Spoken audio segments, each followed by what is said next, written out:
Wilfried Tsonga face à Jérémy Chardy et Pierre Hugerbert opposé au Canadien Denis Shapovalov. Et puis au Canada, justement, du biathlon, doublé norvégien sur la Coupe du Monde de Canmore, chez les hommes victoire de Johannes Bö et chez les femmes de Tyrell Eckhoff. Voilà pour l'essentiel de l'actu sport, excellente journée à vous. L'invité du jour. 7h45, Romain Lefebvre est notre invité, bonjour. Bonjour Damien. Ce matin en direct évidemment, président des Républicains de l'Allier, les Républicains qui vont donc prendre part au débat national, en tout cas sur la circonscription, avec donc ce débat organisé ce soir à la permanence, les Républicains, 9 rue d'Alembert, c'est à 19h. Volonté vraiment de prendre la parole dans le cadre actuel? Volonté de prendre la parole, oui, comme vous savez, on a toujours pu le faire, on a toujours pris la parole, on a toujours débattu, donc j'ai envie de dire, on n'a pas attendu que Emmanuel Macron nous propose ce débat. Ce débat, il vient aussi dans le prolongement de notre grande opération nationale que nous avons menée la semaine dernière et que nous allons continuer sur les semaines à venir, qui s'intitule l'opération Il faut enfin défendre les classes moyennes. Donc la volonté de prendre la parole, c'est aussi cette continuité qu'on souhaite assurer, parce que nous sommes profondément pour le débat, nous sommes profondément pour la discussion, puisque nous avons le temps du débat, le temps de l'échange, le temps de la discussion, le temps de la proposition, comme on a toujours pu en faire, et le temps de la décision.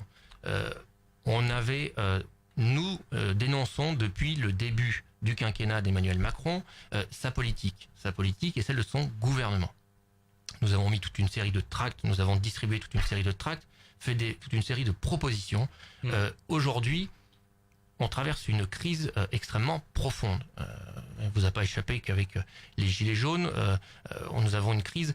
C'est pas forcément une crise qui date d'aujourd'hui. Il faut bien en être conscient aussi. Et puis ça serait un petit peu irresponsable de notre part de dire que Emmanuel Macron est le seul coupable là-dessus. Mais ce que je veux dire, c'est que cette crise aurait pu être évitée si Emmanuel Macron n'avait pas balayé d'un revers de main nos propositions. C'est un acharnement contre les retraités. C'est un acharnement contre les classes moyennes.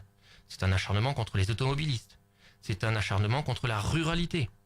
Et puis, toutes les petites phrases méprisantes qu'Emmanuel Macron a pu prononcer, les illettrés de Gade, les gens qui ne sont rien, les Gaulois réfractaires, j'en passe et des meilleurs. Donc on a l'impression que cette crise, si Emmanuel Macron vraiment il nous avait écoutés, c'est-à-dire on baisse la dépense publique, on redonne de l'argent aux Français, on redonne du pouvoir d'achat aux Français, nous aurions sans doute évité cette crise. Alors sur ce débat, quelle forme ça va prendre? Est-ce qu'il y a déjà une thématique Alors il n'y a pas forcément de thématique. Vraiment, on va voir un petit peu aussi dans la salle ce qu'il y a, les personnes un petit peu qui vont composer cette salle, puisque on espère attirer l'ensemble des générations, l'ensemble des classes. Voilà, on va un petit peu voir comment va s'organiser la salle, et puis ensuite avec le délégué de circonscription qui est Thierry Truffier, qui fait du très bon travail sur la circonscription puisqu'il l'a repris suite aux élections internes du 13 octobre dernier. On va voir un petit peu avec Thierry comment on va organiser ce débat. Mais vraiment l'intérêt, c'est de profiter encore une fois de cette opération. Alors moi j'appelle ça cette grande opération de communication, parce que c'est une nouvelle opération de communication. En entendant Emmanuel Macron sillonne la France, fait son show et son débat. On occulte beaucoup de choses et donc aujourd'hui on a le sentiment que rien n'avance, ou que Emmanuel Macron n'a pas forcément compris ce que les Français veulent. On a encore aujourd'hui Monsieur Darmanin qui nous dit qu'il va s'attaquer aux niches fiscales. Il veut s'attaquer à imposer les assistantes maternelles. Il veut aussi imposer tous ceux qui emploient une femme de ménage. Donc ça veut dire quoi? Ça veut dire que demain on va recréer des impôts. Le pouvoir d'achat des Français, on n'y est pas. On n'y est pas du tout. Il n'est pas possible de demander plus d'efforts aux Français quand derrière on a un État, une dépense publique qui augmente de jour en jour. Ce n'est pas possible. Il faut s'appliquer à soi-même ce qu'on demande aux autres. Concrètement, les propositions qui seront formulées ce soir, vous allez les faire remonter justement via le site du Grand Débat notamment? Bien sûr, on souhaite les faire remonter. Alors, et puis, vous savez pourquoi participer à ce débat? Ces propositions, on souhaite bien évidemment les faire remonter. Nous connaissons notre territoire. Je parlais de ruralité tout à l'heure. La crise des gilets jaunes, je vous disais qu'elle était plus profonde. À un moment donné, on nous demande, nous, sur les territoires ruraux,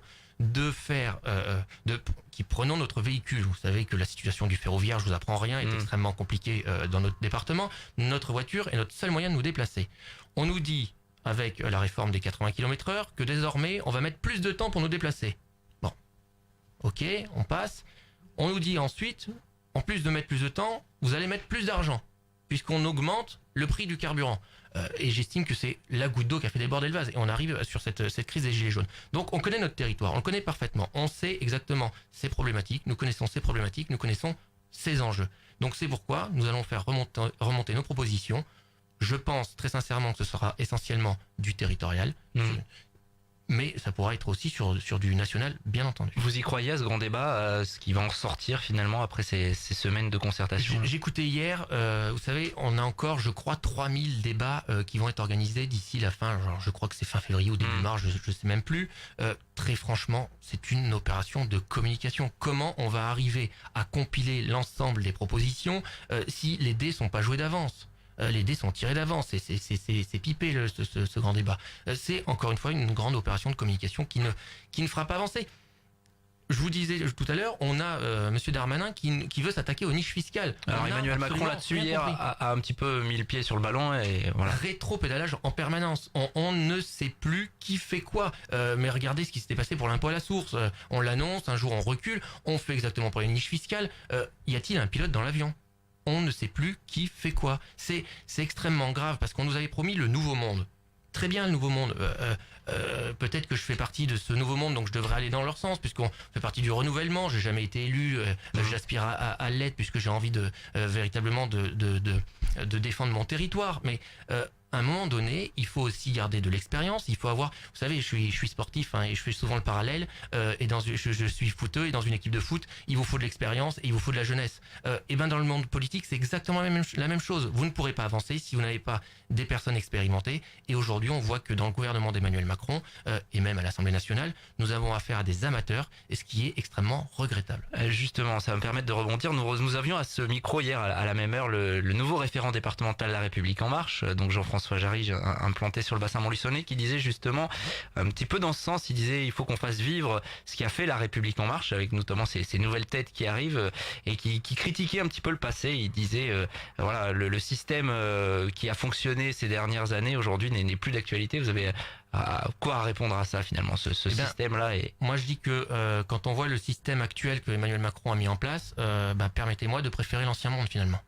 Parce que l'ancien monde, au moins, ce qui est très grave avec ce nouveau monde, c'est qu'aujourd'hui, et vous avez vu le dernier sondage, si l'élection présidentielle se passait demain, c'est extrêmement grave ce qu'on voit. On voit qu'Emmanuel Macron est seul en tête, que derrière nous avons le Front National et que derrière nous avons Monsieur Mélenchon.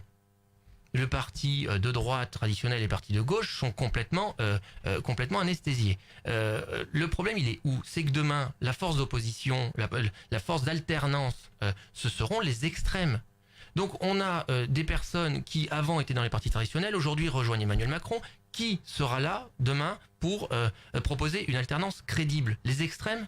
Emmanuel Macron portera une lourde responsabilité et la République En Marche en portera une lourde responsabilité. Justement, ce sondage, vous en parlez, Laurent Wauquiez est crédité selon ce sondage d'à peu près 8%, je crois, c'est ça pour les Républicains. Ça vous inquiète ça quand même, parce que c'est bas? Alors, je vous parlais du sondage tout à l'heure, mais vous savez, les sondages, on y prête une attention quand on le souhaite, et vous ne vous y tromperez pas, pardon. Si on regardait les sondages, François Fillon aurait succédé à Dominique Strauss-Kahn. Tout ça pour vous dire que sur les sondages, je regarde ça de très loin.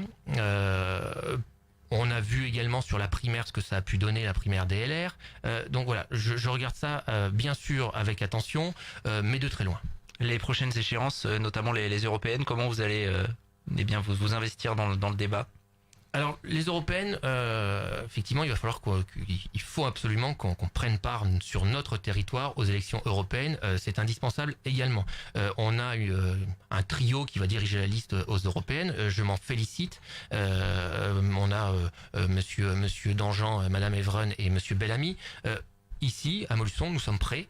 Nous allons aller sur le terrain. Nous avons commencé la semaine dernière, alors sur une autre thématique, mais voilà, nous allons battre le terrain, battre le pavé. Il n'y a pas le moindre doute, nous sommes prêts. Une dernière question autour des municipales, ça se prépare également déjà dans votre camp? Ça sera la continuité des européennes, bien sûr. Nous serons prêts pour les européennes. Nous nous préparons donc pour les municipales. Les européennes seront une grande répétition pour les municipales. Merci Romain Lefebvre, président départemental des Républicains. On rappelle ce débat dans le cadre du grand débat national, un petit peu en réponse à tout cela. C'est ce soir 19h, 9 rue d'Alembert, à la permanence Les Républicains. C'est ouvert à tout le monde. Faut pas avoir sa carte pour bien sûr, pour venir. Vous êtes les bienvenus. Et après, à 21h, nous organisons une soirée jeune. Parfait. Merci à vous d'être passé à notre micro ce matin, 7h55. Merci à le vous. direct continue. L'invité du jour.